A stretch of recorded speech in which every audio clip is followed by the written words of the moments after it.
Bonjour à toutes et à tous, vous êtes sur Radio Campus Rouen et c'est au Miroir de Clio, une émission d'histoire, de toutes les histoires d'ici et d'ailleurs. Au micro, Luc Dérault. L'émission est diffusée le 4e dimanche de chaque mois entre 10h et 11h. Elle est disponible à l'écoute et peut être téléchargée sur notre page dédiée sur le site de la radio, radiocampusrouen.fr. Et vous pouvez réagir au déroulement, au contenu de cette émission, en nous retrouvant sur Twitter avec le mot-clé au Miroir de Clio.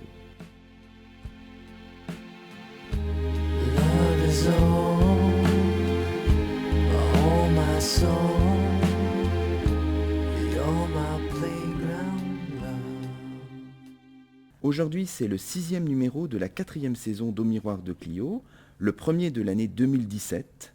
L'équipe d'Au Miroir de Clio vous adresse ses meilleurs vœux pour l'année qui commence, une année de découverte et de curiosité sur les chemins et les voies de traverse de l'histoire. Pour inaugurer cette nouvelle année, nous avons le plaisir d'enregistrer cette émission depuis la bibliothèque Mazarine à Paris, où nous sommes très gentiment accueillis.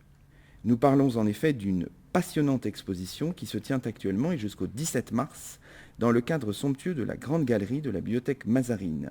Cette exposition s'intitule « Images et révoltes dans le livre et l'estampes » du XIVe au milieu du XVIIIe siècle.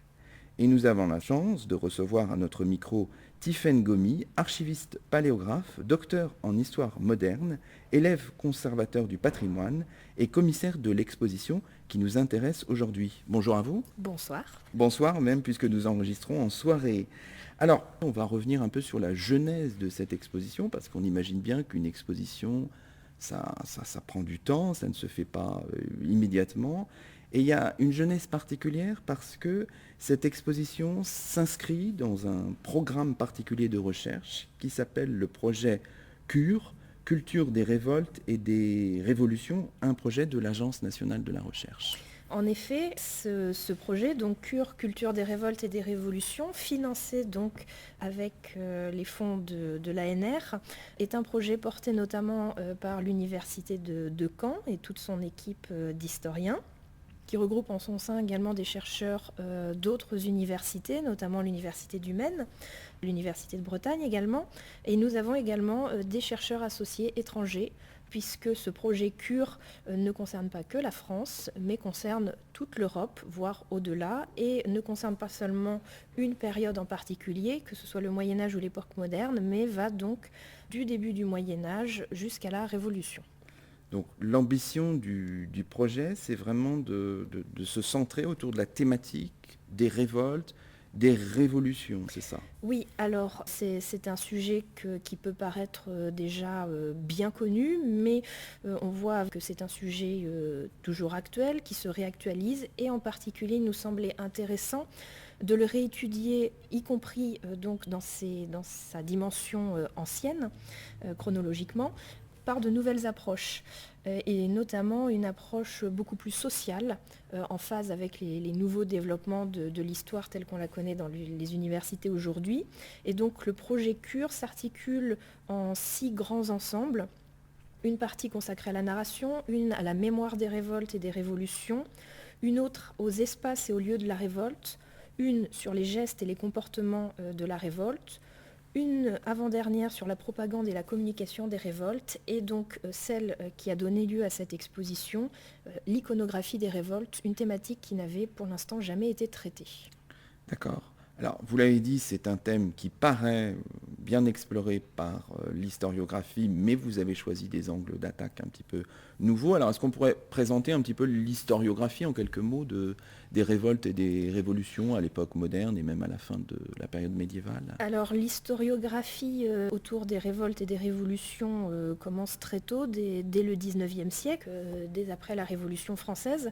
Elle intéresse notamment les historiens du politique, en raison donc de ses implications pour maîtriser les foules, pour les comprendre. On a des interprétations marxistes aussi. Les révoltes sont vues comme des conflits de classe, donc entre patrons et entre petits. Le thème perd un peu de son actualité au début du XXe. Il est réactualisé dans les années 50-60, puis 70, Et puis aujourd'hui, donc, on revient avec donc ce cadre plutôt social des révoltes, puisque si on connaît très bien l'événementiel, si les textes ont été étudiés, si on a la chronologie des événements, il importait aujourd'hui de les étudier d'une nouvelle façon, afin de mieux comprendre en fait les mentalités des gens de cette époque, puisque les révoltes ne sont pas seulement des événements, des faits violents, mais s'inscrivent dans une dynamique mentale, économique, un espace, une mémoire qui nous semblait intéressant à développer aujourd'hui. Alors, est-ce qu'on pourrait citer quelques grands noms de cette historiographie des révoltes? Je veux dire, peut-être quelques grands noms récents qui vous ont, j'imagine, porté dans votre travail, Tiffany Oui, Gomez. alors il y a par exemple Yves-Marie Bercé qui a fait un ouvrage sur les révoltes à l'époque moderne. Nous avons également Jean Nicolas qui a surtout travaillé sur la rébellion française, donc en s'attachant à la deuxième partie de l'époque moderne, soit la période du règne de Louis XIV jusqu'à la Révolution française. Alors nous avons un petit souci quand on parle des révoltes et des rébellions, si on peut dire, c'est que la Révolution française focalise l'intérêt et qu'on voit généralement donc les rébellions de l'époque moderne comme des signes avant-coureurs de la Révolution française. Et nous, justement, dans le cadre, en tout cas de cette exposition et de l'iconographie, nous avons choisi de nous concentrer sur les périodes précédentes et de voir leurs spécificités. Alors ici, je n'ai cité que l'historiographie française, mais bien évidemment, chaque pays a une historiographie très complète, notamment en Angleterre, en Allemagne également, puisque c'est constitutif donc de la géographie de la politique aujourd'hui, en Suisse, en Italie, dans les pays de l'Est. D'accord. Alors justement, dans cette historiographie, vous citez notamment dans l'article que vous écrivez pour le livre qui accompagne l'exposition, qui est pas uniquement ou pas seulement un catalogue, qui est beaucoup plus que ça, vous citez notamment le nom de Piazzolla. Est-ce qu'on pourrait en dire un mot, parce que c'est quand même quelqu'un d'important? Oui, alors Maurice Piazzolla est un auteur très important dans le cadre en fait de l'iconographie des révoltes. Il n'a pas seulement travaillé sur la révolte, il a travaillé sur l'iconographie de la révolte et c'est le premier en fait, c'est l'ouvrage fondateur. Son ouvrage c'est Peintre et vilain. Les artistes de la Renaissance et la Grande Guerre des paysans de 1525, donc une révolte qui a concerné l'espace du Saint-Empire romain germanique au début de l'époque moderne, dans un contexte social, politique et surtout religieux assez complexe.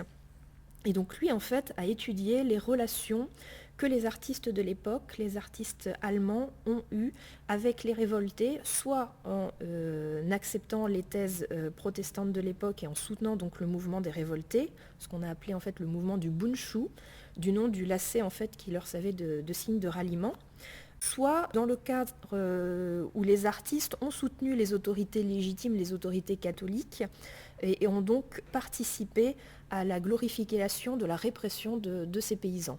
Et donc on voit passer des noms très connus comme Albrecht Dürer, Lucas Cranach l'Ancien, Hans Holbein le Jeune, et puis d'autres moins connus comme Urs Graf ou Georg Radberg. Radberg, donc, qui est un peintre qui a soutenu les thèses donc, du paysan Jos Fritz, paysan du Bundschuh, et pour lequel donc, on conserve un récit de sa vie, de son implication dans la révolte, mais aucune œuvre. D'accord. Donc on comprend bien, vous nous avez dit finalement une historiographie des révoltes importante. Pour ce qui est de l'historiographie des images pendant ou accompagnant les révoltes, là c'est beaucoup plus, le champ est beaucoup plus restreint, Oui, c'est ça? le champ est beaucoup plus restreint pour deux raisons. C'est qu'on s'est d'abord attaché au texte pour comprendre en fait la chronologie des événements, tandis que les images, elles, en tout cas dans le monde universitaire français, sont plutôt l'apanage des historiens de l'art. Et donc jusqu'à présent, les disciplines étaient assez cloisonnées et c'est justement l'originalité en tout cas de notre démarche. Ce que nous avons essayé de faire, c'est de mettre autour de cette table, de ce projet de l'iconographie des révoltes, historiens et historiens de l'art, pour voir justement les apports que chacun pouvait apporter. Et on se rend compte effectivement que si les démarches sont différentes, l'essence que l'on trouve dans les images, que ce soit de la part des historiens ou des historiens de l'art, permet de rendre toute sa complexité en fait à l'image, qui est un complément essentiel du texte de l'époque. C'est-à-dire des passerelles sont possibles, Oui. parce qu'il y avait plutôt des murs entre les deux, hein, entre Voilà. historien d'une part et historien de l'art d'autre part. Voilà, et il se trouve que donc si certaines images étaient très très reconnues, si effectivement le meurtre d'Étienne Marcel est reconnaissable du premier coup d'œil, d'autres le sont beaucoup moins, et donc c'est dans ce constant dialogue entre historiens et historiens de l'art qu'on peut repérer donc ces images dans les fonds et les corpus des institutions que nous avons pu visiter, et leur rendre effectivement cette identité d'image de révolte qu'elles ont peut-être perdu au contact de gens qui n'étaient pas familiers avec ces révoltes ou qui n'étaient pas familiers avec l'iconographie des révoltes. Quand on est historien au départ et qu'on s'attelle à ce genre de choses où il y a de l'histoire de l'art, qu'est-ce qu'il faut? Il faut un nouveau bagage. Comment se fait un petit peu pour vous qui êtes plutôt au départ historienne? Vous avez dû vous confronter à ce genre de documents. Est-ce que ça veut dire que ça passe par un apprentissage technique? Enfin, comment fait-on? Ou est-ce qu'on reste fondamentalement historienne, Tiffaine Gomis? Alors, Question un peu difficile. oui, c'est difficile à dire. En fait, moi, j'ai pris effectivement, en tant qu'historienne, j'ai pris l'image comme un texte, c'est-à-dire que je l'ai lu. Elle a son langage, elle a sa grammaire, elle a son vocabulaire, elle a sa matérialité, et donc effectivement, je l'ai traitée comme un texte, une source comme une autre, bien évidemment en respectant ses spécificités par rapport au texte. Alors effectivement, il faut se familiariser notamment avec tout ce qui est est-ce une enluminure, une xylographie, une gravure sur cuivre. Effectivement, dans ce Il y a cas-là, un peu de technicité quand même. oui, il y a de la technicité. Il y a également toute la partie, le côté esthétique, mais que l'on retrouve aussi dans l'appréciation des textes d'archives ou des textes littéraires. Un texte littéraire, il a un fond, il a un sens, mais il a aussi une grande qualité littéraire pour certains. Et donc, l'image, finalement, n'est pas si différente. Elle a un sens, elle donne un message, elle véhicule un message, elle est révélatrice également de techniques de l'époque, mais elle a aussi une qualité esthétique. Et donc, dans le cadre de cette exposition, nous avons essayé effectivement de traiter les images et de leur rendre à la fois leur sens. Et donc là, c'était plutôt l'apanage des historiens qui utilisaient les images comme des illustrations des textes qu'ils utilisaient par ailleurs, et de la part des historiens de l'art qui voyaient surtout leur intérêt esthétique, si je puis dire, pour résumer à grands traits quand même. Et donc les historiens de l'art, eux, de les amener effectivement sur le terrain des historiens et de leur montrer comment ces images pouvaient servir à l'historien des révoltes. Très bien. Alors maintenant, revenons peut-être au sujet qui nous intéresse aujourd'hui, l'exposition dont vous êtes le commissaire, Images et révoltes dans le livre et l'estampe 14e, milieu 18e siècle, qui se tient à la bibliothèque Mazarine.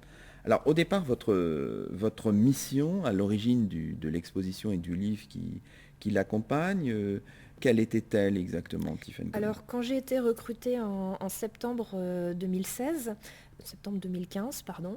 En septembre 2015, ma mission était d'abord d'évaluer s'il était possible de faire une exposition à partir des images des révoltes, puisque les fonds, les corpus et les répertoires que nous avions à notre disposition avaient laissé ce matériau de côté. Il était assez mal référencé, et donc on ignorait encore s'il était possible de faire une exposition générale dessus. Dans un second temps, ma mission a été de savoir s'il était possible de faire cette exposition à partir des fonds de la bibliothèque Mazarine, avec qui l'université de Caen avait noué un partenariat dans le cadre du projet CURE. Et il s'est avéré que cela était possible, que les fonds de la bibliothèque Mazarine étaient suffisamment riches pour une telle exposition, même si nous avons dû recourir à des prêts de la Bibliothèque nationale de France, de l'École nationale supérieure des beaux-arts, ainsi que de la Bibliothèque municipale de Besançon, pour pallier donc au manque que nous avons pu repérer dans les fonds de la bibliothèque Mazarine. Et donc dans un second temps, il a été question donc de mettre en place cette exposition, de choisir les documents à présenter, d'envisager leur restauration pour certains, et puis d'élaborer le catalogue qui se veut à la fois le catalogue de l'exposition, mais également en fait le recueil des actes du colloque qui ont accompagné l'ouverture de cette exposition. Et donc nous avons demandé à plusieurs historiens et historiens de l'art des différentes périodes, spécialistes de la France ou de l'étranger, donc d'étudier un certain nombre d'images. Cela a été une tâche assez originale puisqu'en fait nous leur avons imposé les images, ce qui n'est pas le cas dans d'autres expériences. Et donc ils ont eu la très grande gentillesse d'accepter et de nous produire des articles d'une très grande qualité qui ont montré donc toute la diversité et toute la richesse des images des révoltes. D'accord.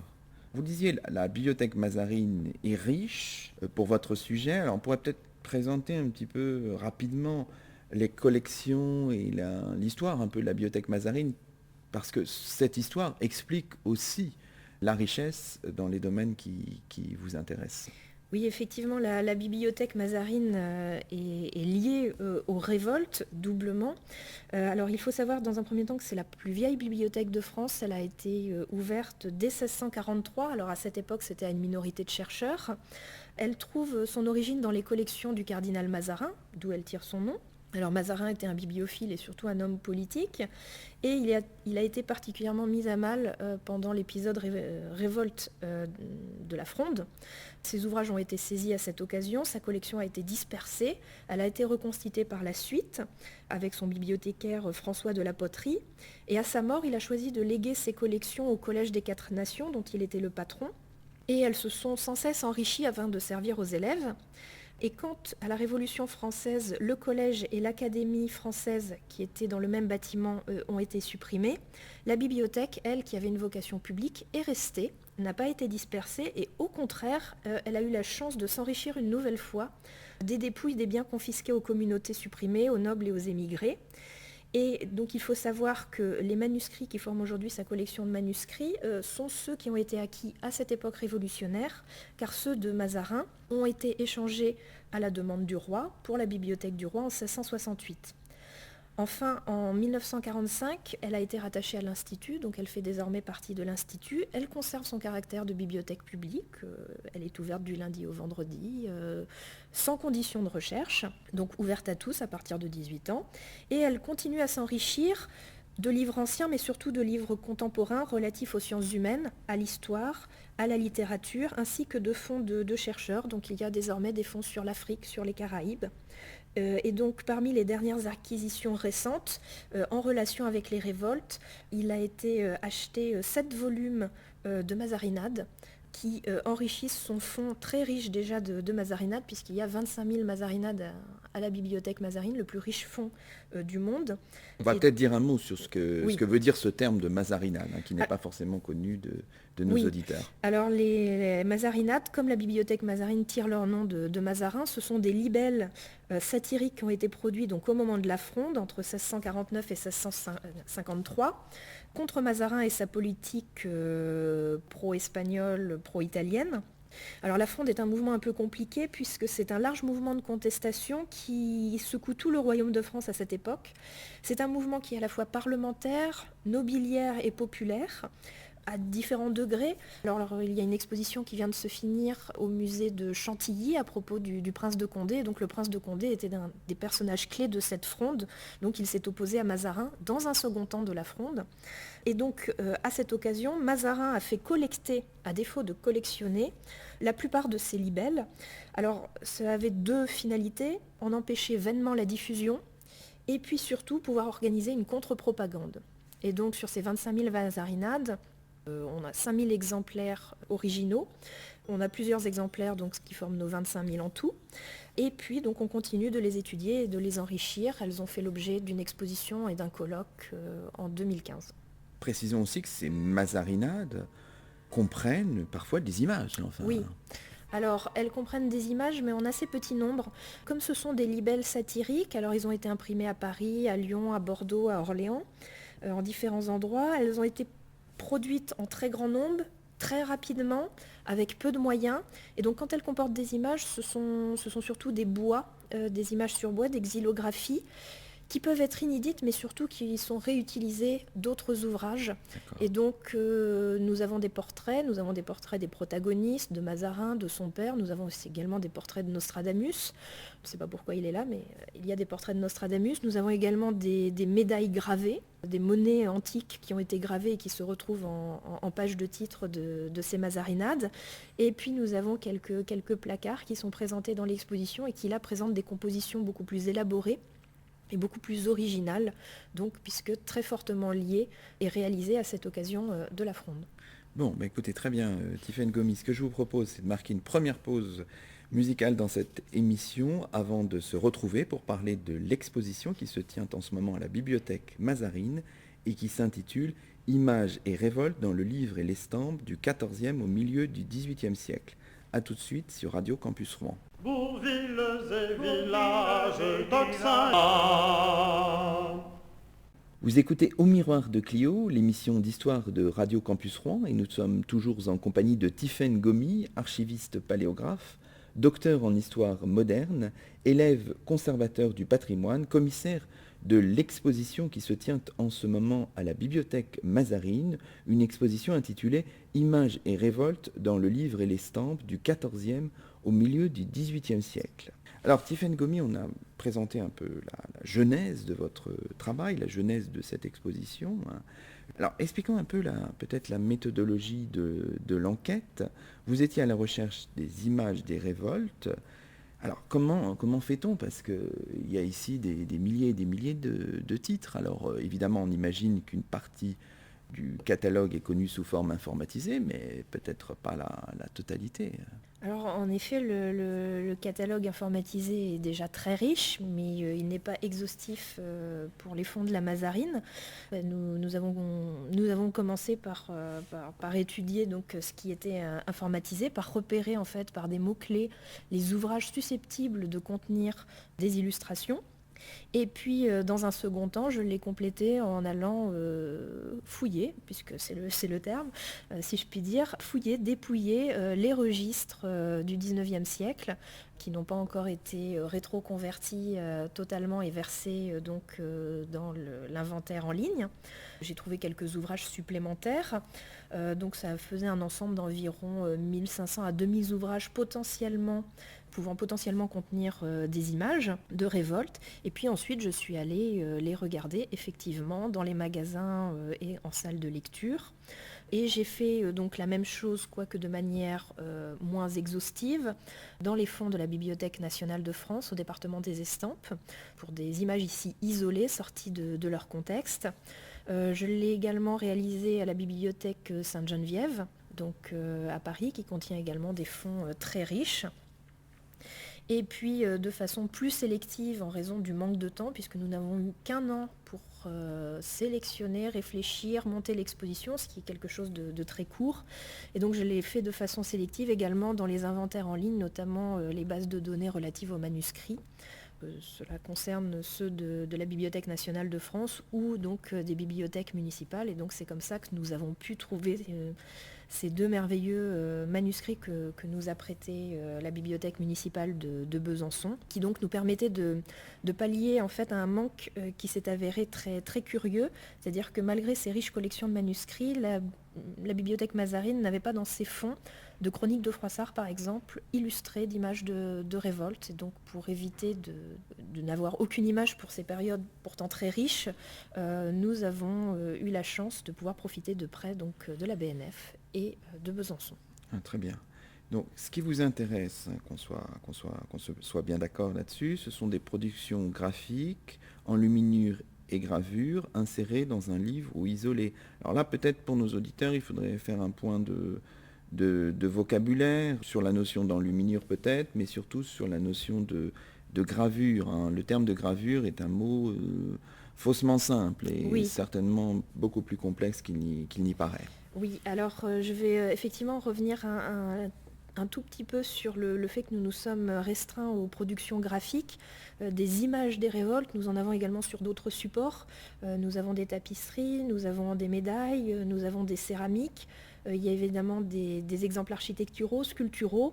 Et puis surtout, on connaît beaucoup de peintures conservées dans des musées, mais le cadre de la Mazarine ne nous permettait pas de les exposer ici. Donc nous nous sommes restreints donc, aux productions graphiques, enluminures et gravures, effectivement, alors qui sont doublement intéressantes pour l'histoire des révoltes, puisque l'imprimerie a marqué une véritable révolution, si vous me permettez ce terme, pour en fait la propagande et la diffusion des images des révoltes, surtout du côté des révoltés, parce que jusqu'à son apparition, les images, leur production sont l'apanage des élites, des autorités légitimes, et on montre surtout effectivement donc les mouvements annonciateurs de révolte, les premiers actes de violence et surtout la répression des révoltes.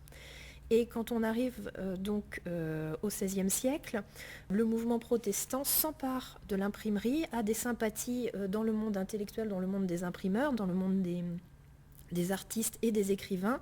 Et on assiste ici à un renversement puisqu'ils obtiennent la maîtrise de l'écrit, ils obtiennent également la maîtrise de la gravure sur cuivre et ils diffusent eux-mêmes des images qu'ils produisent et qui forment donc un contre-discours aux autorités légitimes. Et donc c'est intéressant de voir que ce contre-discours part en fait d'éléments iconographiques des autorités et les renverse. Donc c'est un peu l'histoire de l'arroseur arrosé. Les autorités légitimes se retrouvent en fait avec des arguments qui ont été retournés contre eux. Alors effectivement, il faut distinguer les différents types de production graphique. Donc nous avons des dessins. Nous en présentons un exemple dans l'exposition. Mais nous avons surtout, donc, pour les périodes anciennes, des enluminures. Alors une enluminure, c'est une image peinte ou dessinée à la main qui orne un manuscrit, généralement. C'est la définition générique. Donc nous en avons quelques-unes. Mais nous avons surtout des gravures, puisque la grande différence entre l'enluminure et la gravure, qu'elle soit sur bois ou sur métal, c'est qu'elle est reproductible. L'enluminure est unique, la gravure est reproductible. Et donc, dès la fin du Moyen-Âge, nous commençons à voir les premières gravures taillées sur bois. Et puis ensuite, donc, sur un matériau métallique, généralement le cuivre, qui est assez malléable et facilement gravable, beaucoup plus facilement gravable que le bois. Et donc là, la grande différence va être que la gravure sur bois se fait en creux, c'est-à-dire qu'on va ancrer les parties en relief, tandis que la gravure sur cuivre ou sur étain, qu'on appelle donc une gravure en taille douce, alors que la gravure sur bois s'appelle une taille d'épargne. Donc la gravure en taille douce sur cuivre, c'est la partie creuse qui va être ancrée. Et donc ensuite on passe tout ça à la presse, et donc c'est imprimé au même titre qu'un texte, sauf qu'ici il s'agit d'une image. Alors petit inconvénient cependant, la gravure sur bois permet que l'impression se fasse quasiment en même temps. Elle peut se faire en même temps que le texte, puisque l'épaisseur de la matrice de bois lui permet d'être insérée dans la même presse que le texte, alors que la gravure sur cuivre, la plaque de cuivre est extrêmement fine pour des raisons économiques, et donc il faut que le coup de presse soit différent pour la gravure, l'image et pour le texte. Et donc généralement, la gravure sur cuivre est présentée sur une page séparée, ou alors elle concerne surtout la page de titre et le frontispice. Il faudra attendre la fin du XVIIIe siècle et le XIXe siècle, ou alors des imprimeurs particulièrement doués pour pouvoir combiner les deux. Ça veut dire qu'on peut se poser la question, comment est associée la gravure avec le texte là. Oui. Donc, si la gravure est séparée, ça ne dit pas la même chose que si elle est intégrée dans un texte. Non. Alors effectivement, c'est un des problèmes que nous avons rencontrés au cours de l'élaboration du corpus, notamment dans le département des estampes de la Bibliothèque nationale de France, qui a de nombreuses gravures isolées qui ont été soustraites de livres à une époque indéterminée et qui se retrouvent donc séparées également de leur contexte et de leur explication. C'est-à-dire qu'il y avait beaucoup de gravures pour lesquelles il n'y avait pas de légende, et je me suis rendu compte en fait qu'elles venaient d'un ouvrage que nous exposons par ailleurs, qui concernait donc la guerre de 80 ans, la guerre qui se passe en Flandre au XVIe et au XVIIe siècle. Et effectivement, isolée, je n'ai pas vu tout de suite qu'il s'agissait de révolte, mais remises effectivement dans le livre avec leur légende, parce qu'elles ont une légende dans ces conditions, et puis surtout elles ont le texte en regard, donc le texte qui explicite l'image, elles prennent du coup tout leur sens. Alors dans l'exposition, nous avons choisi de nous focaliser sur les images, nous avons très peu commenté les textes. Nous n'avons pas fait d'histoire comparative entre le texte et l'image. C'est peut-être un défaut, mais nous voulions justement mettre l'image au premier plan et ne pas en fait la subordonner au texte comme on l'a généralement fait jusqu'à présent. D'accord, très bien. Oui, oui. Alors, vous avez dit, il y a certaines productions sur d'autres supports que vous n'avez pas retenues. Vous avez parlé à un moment, on est passé peut-être un peu rapidement, vous avez parlé d'un dessin. Alors c'est amusant, on le voit dans l'exposition, c'est un dessin réalisé par un lecteur anonyme, hein, c'est ça, dans un ouvrage publié en 1600. Alors oui, alors c'est une chose à ne pas faire aujourd'hui dans les bibliothèques publiques, au risque de partir très rapidement de la bibliothèque, mais effectivement, c'est un dessin en marge d'un ouvrage paru à Malaga en 1600. Il a été fait postérieurement à 1600. L'artiste n'a pas signé. Alors, d'après l'histoire de la bibliothèque Mazarine, on peut supposer que c'est un ouvrage qui faisait partie des collections laissées à la disposition des élèves du Collège des Quatre Nations, et donc probablement, donc c'est un élève du Collège des Quatre Nations, donc un jeune homme ou un adulte, qui a pu faire donc ce dessin de soldat en face du récit donc, de la révolte des Morisques dans le royaume de Grenade. Et en fait, ce dessin fait partie d'une série de dessins à l'encre dans cet ouvrage, mais les autres sont surtout des chevaux stylisés, très stylisés. Alors, peut-être un petit retour sur le corpus, hein, globalement. Donc, vous avez parlé de 1500, 2000 références, c'est ça? Oui. Comment avez-vous travaillé? Vous avez, je ne sais pas, créé une base de données ou comment avez-vous fonctionné pour analyser cet ensemble-là? Alors d'abord, j'ai pris des clichés des différentes images que j'ai trouvées donc, dans ces ouvrages, parce que sur les 1500 ouvrages que j'avais repérés en dépouillant donc, les registres et les inventaires informatisés ou sur papier, seulement 200 ont présenté des images exploitables pour l'exposition. D'accord. Et du coup, ensuite, effectivement, nous avons choisi de mettre ces images à la disposition des chercheurs que nous avions donc repérés pour le catalogue. Une base de données qui n'est malheureusement pas accessible en ligne pour des questions de droit d'auteur. D'accord. Et donc, nous leur avons soumis les images afin donc, qu'ils les aient à leur disposition, qu'ils puissent surtout les comparer avec des images qu'ils avaient déjà à leur disposition et que j'ai repérées également, par exemple, effectivement à la BNF, que j'ai repérées également dans des institutions étrangères, le British Museum, la Royal Library, le Rijksmuseum d'Amsterdam, qui présentaient eux aussi des fonds très riches, notamment dans les thématiques qui les concernaient. Par exemple, au cours de nos recherches, il s'est avéré que nous avions très peu de fonds relatifs aux révoltes anglaises, qui sont pourtant des révoltes très importantes au XVIIe siècle. Et donc, il a fallu proposer quand même des éléments. Et donc là, nous les avons trouvés donc, dans les collections anglaises elles-mêmes et nous les avons mis à la disposition des chercheurs et nous avons vu donc des échanges iconographiques, des thèmes qui revenaient assez régulièrement, ce qui a permis d'enrichir le propos et l'étude des ouvrages que nous avions ici. Dans l'article que vous signez dans le livre qui accompagne l'exposition, vous parlez un moment du corpus de tout cet ensemble d'images et vous parlez un moment du corpus et de ses disproportions. Oui. Alors, qu'est-ce que vous entendez par là, Tiffaine Gomis? Alors, disproportion, c'est donc je rappelle que nous étions partis déjà avec la question, est-ce qu'il est possible de faire une étude de l'iconographie des révoltes qu'est-ce qui va être à notre disposition? Alors, quand nous avons donc fait cette base de données et que nous avons défini et légendé toutes nos images, nous nous sommes rendus compte que certaines révoltes étaient totalement absentes du corpus et que également certains moments chronologiques et certains espaces géographiques étaient absents. Alors, cela tient à plusieurs raisons. D'abord, à la constitution des collections de la bibliothèque Mazarine. Donc, je vous ai parlé des manuscrits. Donc là, effectivement, cela tenait à l'histoire. Oui. Et en ce qui concerne par exemple les collections anglaises, nous avons plusieurs hypothèses. Elles n'ont pas été diffusées en France, puisque comme pour les Mazarinades, il s'agit de libelles, donc des petites productions vite fait, bien fait, mais qui circulent très vite, mais surtout dans un espace assez contraint, et qui, si elles ne sont pas collectionnées, disparaissent très rapidement. Donc elles ont apparemment été collectionnées en Angleterre, mais pas en France. D'accord.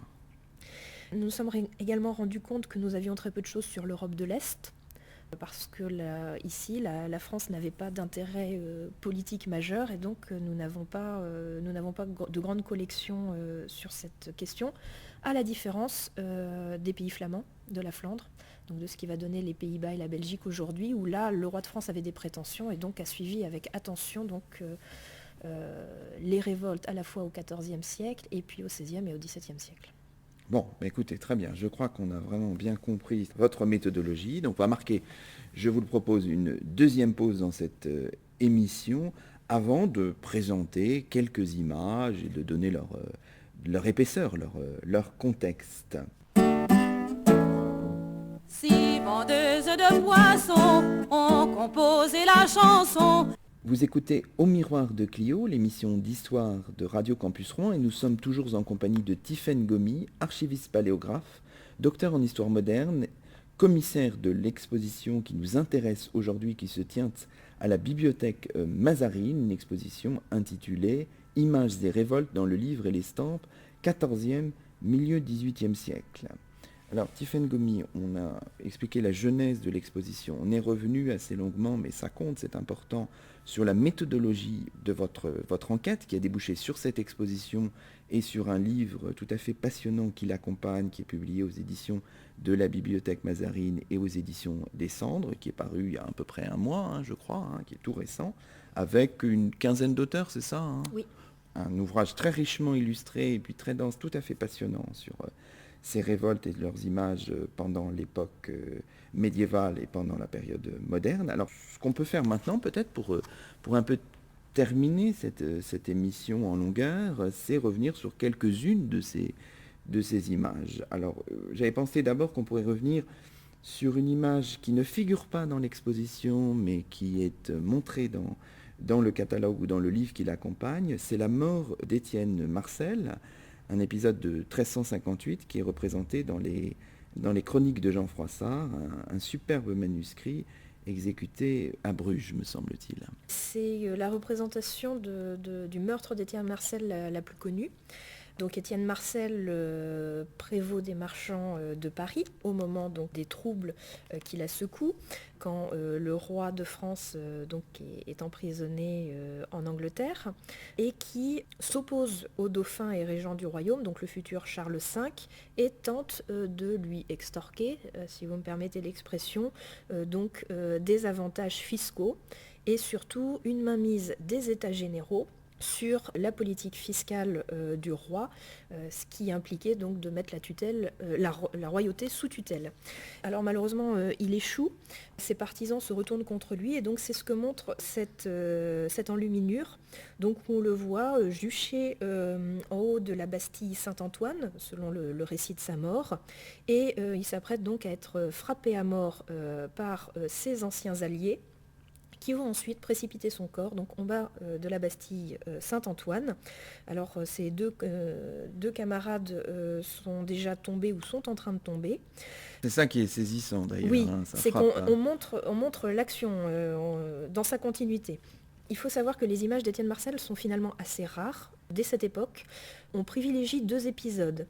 On privilégie sa mort, comme ici, et comme une autre image que l'on présente dans l'exposition, donc une image tirée d'un manuscrit de la bibliothèque municipale de Besançon. Et on présente également le moment fondateur où il s'oppose donc au dauphin, futur Charles V, qui est un moment symboliquement très fort puisque c'est le meurtre des maréchaux. Et donc, sur une même image, on voit donc les maréchaux qui ont été assassinés dans la chambre du roi, dans la chambre du dauphin, en présence du dauphin, et Étienne Marcel qui place sa protection sur le dauphin en lui arrachant son chaperon et en lui donnant son chaperon de bourgeois. Alors pour l'historienne du costume que je suis, c'est doublement intéressant. Et donc dans ces images, on voit très clairement Étienne Marcel vêtu comme un bourgeois, donner donc un chaperon aux couleurs de la ville de Paris, rouge et bleu, au jeune dauphin donc qui a enlevé son chaperon plus royal mais qui lui est en tenue royale. Alors dans l'image donc de l'enluminure de Loisel-Liédé, donc que nous ne montrons pas dans l'exposition, Étienne Marcel ne se reconnaît pas forcément justement à son habit.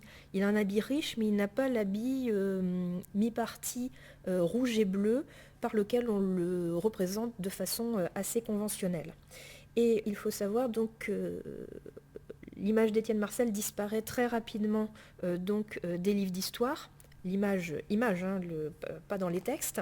Et je voulais souligner à cette occasion que les images des révoltes sont généralement des images d'actualité. C'est-à-dire qu'elles sont faites sur le moment ou très peu de temps après, mais elles ne sont pas réutilisées, elles ne sont pas réactualisées et réutilisées une centaine ou 200 années plus tard, à une exception près, c'est dans le cadre des conflits religieux. Les protestants et les catholiques reviennent très souvent sur les conflits religieux.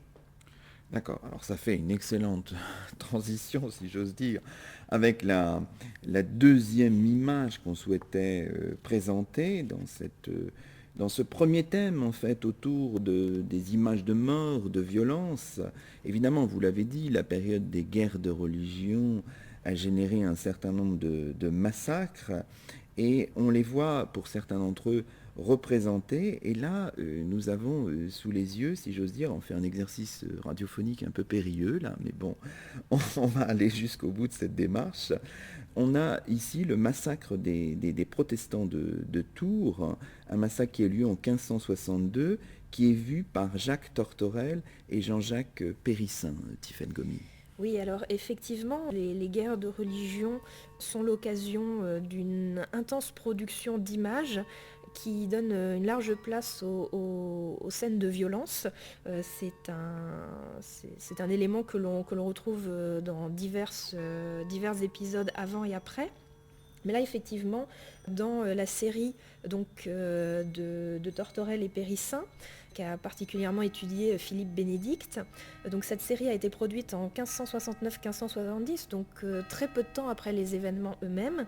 Et il faut savoir que Tortorel et Périssin étaient protestants, installés à Genève, et qu'ils ont voulu représenter dans une série au titre évocateur 40 tableaux des massacres des guerres de religion.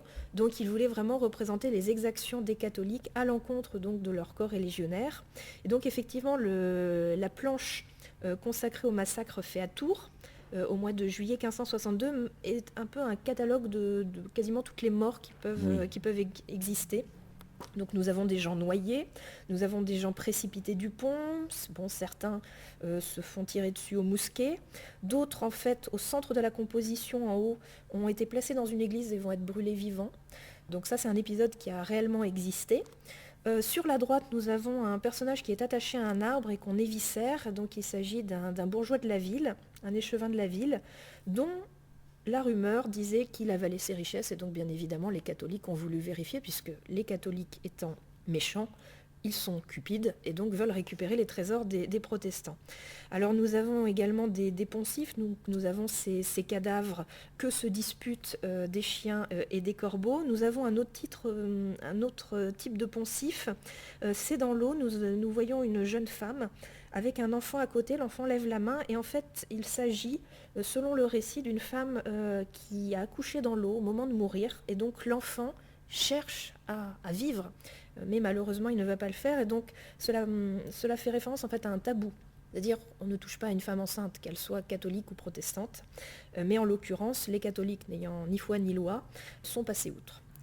Et je voulais également dire que donc c'est ce tableau de Tortorel et Périssin, la série a été reprise dans un autre contexte et prolongée donc par Franz Hogenberg, donc qui a ajouté donc les exactions de la guerre de 80 ans, la guerre de Flandre.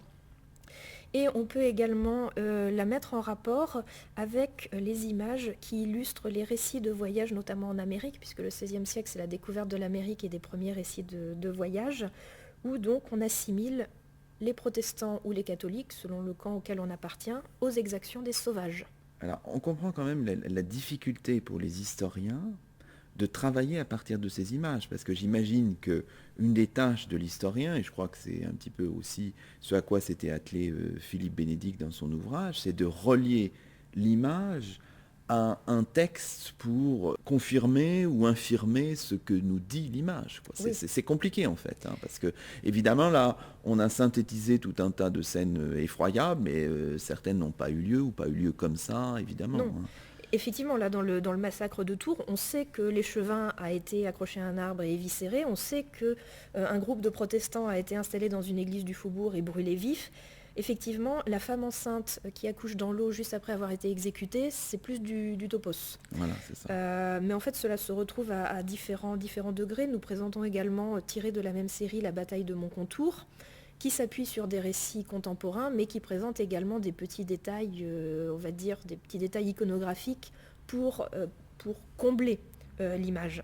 D'accord, c'est ça. Donc en fait, c'est quand même assez difficile de travailler sur ce genre de source-là. Oui.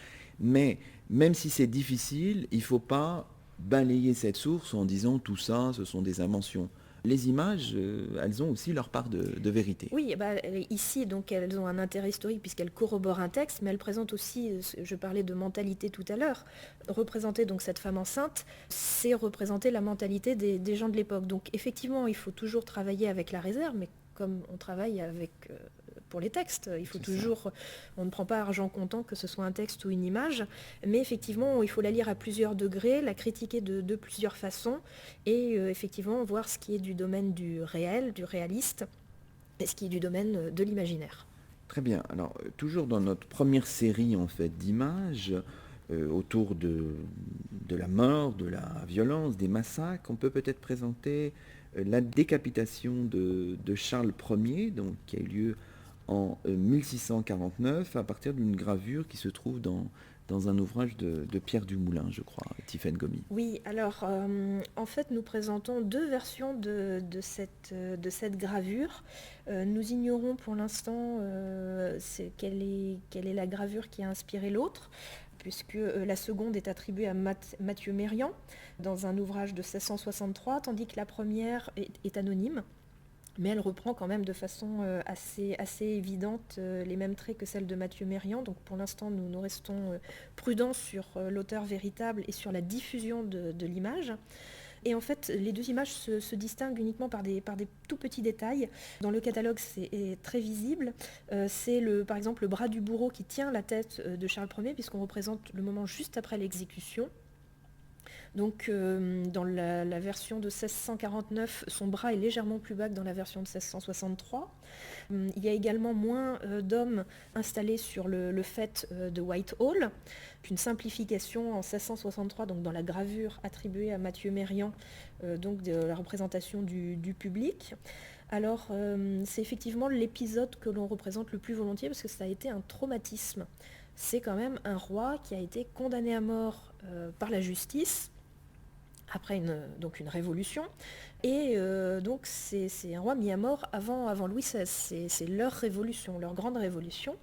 Charles Ier va devenir un martyr, c'est-à-dire qu'on conserve certes des images, mais on conserve sa chemise, on conserve des cheveux, c'est assez impressionnant. Et donc les images de la décapitation de Charles Ier sont utilisées, les mêmes, sont utilisées à la fois par les royalistes et les parlementaires, enfin les pro-parlementaires, mais dans deux sens totalement différents. L'un pour diaboliser le roi et tout ce qu'il représente, et les autres justement pour en faire un martyr. Et dans cette image, donc, ce qui est très frappant, c'est qu'en fait c'est une image pro-royaliste. Alors cela se voit en fait aux spectateurs qui se trouvent au premier plan. Nous avons des gens qui tombent dans les pommes, notamment des femmes, nous avons des gens qui se détournent en pleurant, et nous avons même, petit détail, un chien, donc le symbole de la familiarité, la fidélité par-dessus tout, qui lui aussi détourne le regard et pleure. Alors, ça c'était notre première série autour des morts, de la violence, des massacres. On pourrait peut-être présenter une deuxième série d'images qui inscrivent vraiment les révoltes dans l'espace urbain. C'est ce que vraiment montre à la fois l'exposition et le livre qui l'accompagne. Les révoltes vraiment s'inscrivent dans un paysage urbain, Tiphaine Gomis. Par exemple, je pense à la singerie des États de la Ligue tenus à Paris en l'an 1593. Alors là, l'espace urbain est peut-être un peu particulier, mais c'est un moment important de cette histoire de la fin du XVIe siècle, passablement troublé, évidemment. Oui, effectivement, dans le cadre de l'exposition, nous avons 10 ensembles. Nous avons fait des ensembles chronogéographiques et puis nous avons fait des ensembles transchronologiques, transversaux, et notamment un consacré effectivement aux aspects géographiques et un autre aux aspects satiriques. Et donc ici, la singerie des États de la Ligue s'inscrit dans cette veine satirique que nous avons voulu développer. Alors la scène se passe à Paris, dans un Paris qui est idéalisé, et notamment donc, dans la salle où se sont tenus les États de la Ligue, donc sur le modèle des États généraux. Alors la Ligue se tient donc à la fin du XVIe siècle, et c'est une révolte contre le roi, fomentée notamment par les ducs et cardinaux de Guise, et leur petit frère le duc de Mayenne. Et ici donc sont représentés le duc de Mayenne donc au centre, avec ses conseillers issus des édiles parisiennes. Et en fait, ils sont représentés sous la forme de singes, ce qui est un motif conventionnel pour représenter en fait des personnes de façon négative, puisque le singe est celui qui singe l'homme. C'est un homme dévoyé. Et en particulier, donc ici, il singe le gouvernement politique de la France. Il singe les vrais états généraux qui se sont tenus donc quelques années avant et qui se tiendront encore par la suite. Et donc on les voit donc dans une sorte de triptyque. Donc la scène du milieu, ce sont les États en eux-mêmes, où en fait ils essayent de choisir un remplaçant en fait à Henri de Bourbon, donc Henri IV, qui est donc devenu roi dans des conditions un peu particulières, puisque c'est après l'assassinat de Henri III par Jacques Clément en 1593. Sauf que Henri de Bourbon étant protestant, il n'était pas reconnu donc par les ligueurs, très fortement catholique, et donc le duc de Mayenne essaye de choisir un autre souverain, et son divulus se porte donc sur une Espagnole dont le portrait est accroché au-dessus, donc la fille du roi d'Espagne, mais la tentative est vite écartée, et de part et d'autre on a des anecdotes donc, qui montrent leur incapacité à régner et à gouverner réellement. Donc à gauche c'est un pro-royaliste, pro-Henri de Bourbon qui est fustigé par un singe, parce que justement il a démontré que le vrai souverain était Henri de Bourbon. Et à droite, donc, c'est une métaphore artistique, puisqu'ils ont essayé de forger un roi, comme on forge une statue, sauf que ne sachant pas forger, ils ont cassé la statue de bronze. Quand même une image complexe à lire, à décrypter. Oui, complexe. Un peu savante, enfin. Voilà, alors ici, la version que nous avons est insérée dans un recueil factice de très petite taille, puisque c'est un in octavo, mais nous conservons la même image, non pas à la bibliothèque Mazarine, mais à la Bibliothèque nationale de France, si je ne dis pas de bêtises, où là, en plus de l'image, nous avons les légendes associées, puisque l'on remarque sur l'image, donc il y a des lettres qui accompagnent les différents éléments. Et donc ça nous permet notamment de comprendre la raison des plumes sur la tête des ligueurs, et ce qu'ils ont accroché autour du cou, qui est en fait une bourse d'écus. Et donc en fait la plume fait référence au coq, donc à un autre ouvrage très célèbre de la période de ces guerres de religion, le réveil matin des ligueurs. Et le coq, donc c'est à la fois une référence à la France, mais aussi à l'Espagne. Et justement, les bourses qu'ils ont accrochées autour de leur cou, ce sont les sous que leur a donné le roi d'Espagne, donc pour favoriser sa cause. D'accord. Alors poursuivons un petit peu ce parcours iconographique, et plaçons-nous cette fois à La Rochelle. La Rochelle, c'est une ville tout à fait passionnante dans l'histoire des XVIe et XVIIe siècles, qui a été assiégée plusieurs fois dans son histoire. Alors le siège le plus connu, c'est celui de la fin des années 20, qui voit le triomphe de Richelieu, mais il y a eu, c'est ça que vous montrez aussi, d'autres sièges, en particulier celui de 1573, dont on a une représentation. Voilà, alors effectivement, on connaît très bien le siège de La Rochelle de 1627-1628 parce qu'il a été victorieux. Enfin, victorieux pour les royalistes et surtout les catholiques, le camp catholique. En 1573, le siège est mené donc par le futur Henri III, à cette époque duc d'Anjou, et le siège s'éternise. Ils ne parviennent pas à bloquer les renforts qui arrivent par la mer, donc ils ne parviennent pas à les affamer. En 1573, à la fin de 1573, le duc d'Anjou voit une échappatoire, c'est-à-dire qu'il est nommé, il a été élu roi de Pologne, et donc il trouve un bon prétexte pour lever le siège. Et donc on a très peu d'images de ce siège, puisqu'il n'est pas à l'honneur donc des autorités légitimes. En revanche, nous en conservons quand même quelques-unes. Et ici, c'est une gravure qui est attribuée à François d'Esprès, que l'on connaît par ailleurs parce qu'il a illustré un très beau traité sur les costumes médiévaux, les costumes du XVIe siècle, le recueil de la diversité des traités. Et surtout, il est protestant, et donc cela explique peut-être pourquoi il a gravé donc la mémoire de ce siège de 1573, parce que pour lui c'est une vraie victoire. Alors pour les gens qui connaissent, et notamment la gravure du siège de 1627-1628 de Jacques Callot, ils peuvent retrouver les traits de la ville. Alors effectivement, la gravure de François d'Esprès est sur une feuille beaucoup plus petite que celle de Jacques Callot, donc les détails sont moindres. Et on remarque surtout qu'il y a une grande différence, c'est-à-dire que sur celle de 1573, il n'y a pas le fort Louis. le fort Saint-Louis, qui a été construit par la suite, qui sera à l'occasion de la victoire donc du duc de Richelieu en 1627-1628. D'accord, alors terminons peut-être ce parcours par une gravure qui figure dans un ouvrage de Malingue intitulé La rébellion excitée en France par les rebelles de la religion prétendue réformée. Décidément, on reste un petit peu dans cette thématique. Une gravure assez saisissante, Tiphaine Gomis. Qu'est-ce qu'on peut en dire en quelques mots ? Alors on peut en dire déjà qu'elle est exceptionnelle parce que c'est la seule gravure de l'ouvrage. Elle est insérée entre deux cahiers, donc de ce petit in-octavo. C'est une image doublement intéressante parce qu'elle se présente un peu comme des vignettes Panini, si vous me permettez l'expression. C'est ça, exactement. C'est-à-dire, oui, effectivement, c'est une collection des villes que Louis XIII a récupéré au prix de nombreux efforts, donc lors de ses campagnes de 1620 à 1622. Ces villes sont vues donc en vignettes. Il y en a 97 et elles sont représentées donc vues de l'extérieur. On voit les murailles des villes. Alors murailles qui peuvent être intactes, mais qui bien souvent sont en feu ou alors en ruine, symbole en fait de la répression qui s'est abattue sur elles après la victoire de Louis le Juste, puisque l'une des punitions extrêmes, c'est de faire tomber les murailles et de montrer donc que désormais la ville serait à la merci du roi. Et puis au centre, donc, nous avons une représentation équestre de Louis XIII, une représentation assez classique, représentation équestre qui se retrouve dans d'autres pays pour d'autres souverains. Mais surtout, ce qui est intéressant, donc, c'est la figure de la révolte que l'on voit piétiner à ses pieds. Elle se présente sous deux formes. Une forme, on va dire, réaliste, c'est-à-dire des soldats, que l'on suppose être donc des rebelles de la religion prétendue réformée. Et puis une forme allégorique. Donc c'est la figure de Méduse, une figure de la révolte que l'on retrouve donc dans l'iconologie de Ripa et les autres iconologistes de l'époque, et qui revient donc également à plusieurs reprises pour symboliser la révolte. Et donc cela montre que ces représentations se placent toujours sur un double plan, à la fois le plan réaliste et le plan allégorique, puisque le discours se fait à ces deux niveaux.